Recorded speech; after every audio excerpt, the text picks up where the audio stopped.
ဘဝမှာလေဘာလို့မှမသိပဲထက်ခါဒုက္ခတွေရောက်နေတယ်အကြောင်းရင်းမရှိပဲစိတ်ထဲမှာထူးဆန်းတဲ့ခံစားချက်ကြီးတွေဖြစ်နေတယ်ဆိုတာမျိုးကြုံဖူးကြလားဒါတွေကကျွန်တော်တို့မျက်စိနဲ့မမြင်နိုင်တဲ့ဆက်နွယ်မှုတစ်ခုရဲ့လက္ခဏာတွေဖြစ်နေနိုင်တယ်လို့ရှင်းလူကြီးတွေကယုံကြည်ခဲ့ကြတယ်ဆိုတော့အဲ့ဒီဝိညာဉ်ပိုင်းဆိုင်ရာနောင်ကြိုးတွေအကြောင်းကိုဒီနေ့အတူတူလေ့လာကြည့်ကြရအောင်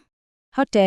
်တချို့လူတွေရဲ့ဘဝကိုကြည့်လိုက်ရင်ဘာလို့များဒီလောက်တောင်ကင်ဆိုးမှုမောင်ကြနေရတာလဲဆိုတွေးမိကြမှာပါဒီမင်းဟွန်းရဲ့အဖြေကလေ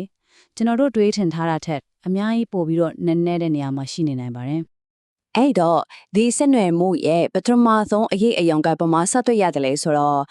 ့လူငယ်ဘဝမှာပဲစပြီးပေါ်လာတတ်တယ်။ဘာအကြောင်းပြချက်မှမရှိဘဲနဲ့ငယ်ငယ်လေးကနေကတယောက်တည်းအထီးကျန်နေတယ်လို့ခံစားရတ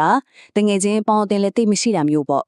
လူငွေမှာပဲလားဆိုတော့မဟုတ်သေးဘူးအချစ်ရေးကိုရောက်လာတဲ့အခါမှာဒီနောင်ကြိုးရဲ့ရေကပိုပြီးတော့တောင်ထင်ရှားလာပါတယ်အချစ်ရေးတိုင်းကဘာကြောင့်မှမရှိဘဲနဲ့လမ်းခွဲရတာနဲ့ပဲအဆုံးသတ်သွားတတ်တယ်အိမ်တောင်ပြဖို့အထိရည်ရွယ်လိုက်ပြီးဆိုရင်တောင်မမြင်ရတဲ့အတားအဆီးကြီးတစ်ခုကအမြဲတမ်းဝင်ပြီးတော့ဖျက်နေတယ်လို့မျိုးပဲ ဒီလက္ခဏာကတော့တော်တော်လေးထူးဆန်းတယ်လို့ပြောရမယ်ပျော်ပွဲရှင်ငွေတွေနဲ့စိုင်းနှံမုံတန်တွေကြားလိုက်ရတယ်ဆိုပါစို့လူလိုက်ကပျော်နေတဲ့အချိန်မှာကိုယ့်ရင်ထဲမှာတော့ဘာလို့မှမသိတဲ့ဝမ်းနဲ့လွတ်ဆုမှုကြီးကတိုင်းကနေလိုက်တက်လာရေ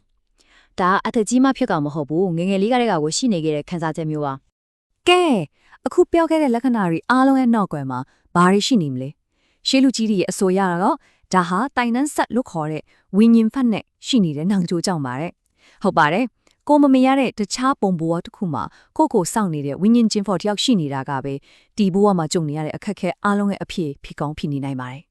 ဟုတ်ပြီဒါဆိုရင်ဒီဝိညာဉ်နောင်ကြိုးကလက်တွေ့ဘဝမှာရောအိမ်မက်သေးမှာရောဘလို့ပုံစံတွေနဲ့ထင်ရှားပြတတ်တယ်လဲဆိုတာကိုတစ်ချက်အသေးစိတ်ကြည့်လိုက်ကြအောင် အထူးအားဖြင့်နေရာ၃နေရာမှာတွားတွေ့ရတယ်လူမှုရေးမှာအထီးကျန်တာအချစ်ရေးမှာအစိမပြေတာပြီးတော့တတိယတစ်ခုကတော့အိမ်မက်ကဘာမှာပါ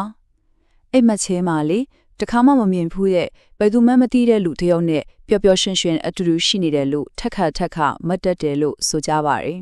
အစောကပြောခဲ့တဲ့ခံစားချက်ကိုတစ်ချက်ပြန်စဉ်းစားကြည့်အောင်ပြောစရာစိုင်းတန်းပုံတန်းတွေကြားထဲမှာဘာလို့မှမသိဝမ်းနေလာတဲ့ခံစားချက်ဒါဟာတခြားဘုံဘဝကဝิญဉ်ဖက်ကကိုလှမ်းခေါ်နေလေခေါ်တမ်းများလာ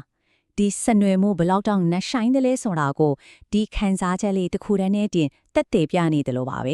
ဒီနောင်ကျိုးရဲ့တက်ရောက်မှုကကိုယ့်ရဲ့ခံစားချက်တွေမှာပဲရမနေပါဘူးအဲ့ဒီချက်ပို့ပြီးတော့ကိုပဝင်းချင်းကလူတွေနဲ့ဒီရုပ်လောကကိုပါပြောင်းလဲစီနိုင်တဲ့အထိစွမ်းအားရှိတယ်လို့ယုံကြည်ကြတယ်ကဲအဲ့ဒီအကျိုးဆက်တွေကပါရီထက်မလဲကြည့်လိုက်ကြရအောင် ဒီနေရာမှာတော့ဂီနောင်ကျိုးရဲ့ကြောက်စရာခေါင်းတဲ့တစ်ဖက်ချမ်းကိုစားပြီးတွေးရပါပြီကိုဘဝထဲကိုချစ်ရေးနဲ့ပတ်သက်ပြီးတရားရောက်ဝင်လာပြီးဆိုပါစို့အဲ့ဒီခါမှာမမြင်ရတဲ့ဝိညာဉ်ဖက်ကသူ့ရဲ့နောင်ကျိုးကိုအပြင်းထန်ကားကွယ်စောင့်ချောက်တော့တာပဲကိုအနားကိုကပ်လာတဲ့လူဟာဘာကြောင့်မှမသိတဲ့ဘေးအန္တရာယ်တွေဒုက္ခတွေနဲ့ဆက်တိုက်ကြုံပြီးနောက်ဆုံးမှာတော့အဝေးကိုထွက်သွားအောင်ကိုဖန်တီးတယ်လို့ဆိုပါတယ် နောက်တစ်ချက်ကဒီလိုဝิญဉ်ဆက်နွယ်မှုရှိတဲ့သူတွေမှာထူးခြားတဲ့နှုတ်ဆွမ်းတစ်ခုရှိလာတယ်လို့ဆိုတယ်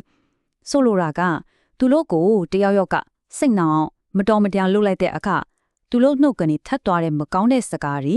တိမ်စားလိုစကလုံးတွေကတကယ်ကိုတန်ခိုးစွာရှိပြီးအမှန်တကယ်ဖြစ်လာတတ်တယ်လို့ယုံရှိကြပါတယ်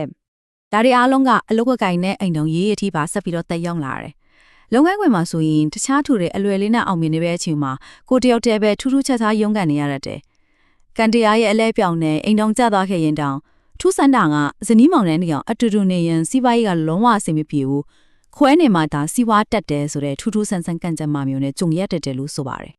ဒီအချက်တွေကိုခြုံငုံကြည့်လိုက်ရင်ရှင်းလူကြီးတဲ့ရဲ့အယူဆကရှင်းပါတယ်ကျွန်တော်တို့နေထိုင်နေတဲ့ဒီရုပ်လောကကြီးဟာ